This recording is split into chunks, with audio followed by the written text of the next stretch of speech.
রাত তখন প্রায় ৩টা। অমিত ধীর পায়ে তার বন্ধুদের সাথে কলেজ হোস্টেলের করিডোর দিয়ে হাঁটছিল। আজ তারা সবাই বসেছিল কলেজের পুরনো লাইব্রেরিতে, গল্পগুজব আর আড্ডায় মেতে।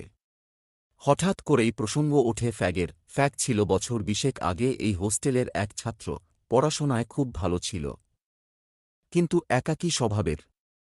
বন্ধুরা বলত, ওকে কোনোদিন ক্লাসের বাইরে হাসতে দেখেছিস? একদিন এক গভীর রাতে ফ্যাগের মৃতদেহ মেলে হোস্টেলেরই এক বন্ধ ঘরে।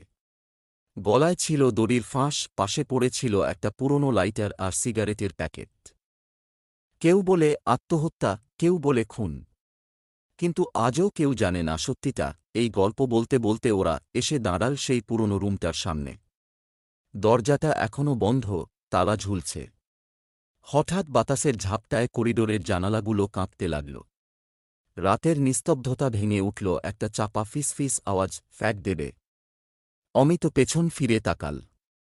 কেউ নেই, শুধু বাতাসের সাথে একটা পোড়া সিগারেটের গন্ধ মিশে আছে।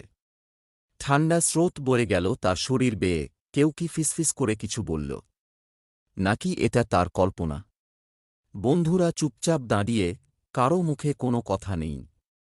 ঠিক তখনই রুমের তালা নিজে থেকেই নড়ে উঠল, আর দরজার ফাঁক গলে ভেতর থেকে একটা নিঃশব্দ ধোঁয়ার কুণ্ডলী বেরিয়ে এল। পুরনো সিগারেটের গন্ধটা যেন আরও গা হয়ে উঠল। কেউ কিছু বলার আগেই একটা অদৃশ্য ঠান্ডা হাত অমিতের কাঁধে এসে ঠেকল। ফ্যাগ দেবে। এবার আর ভুল হল না।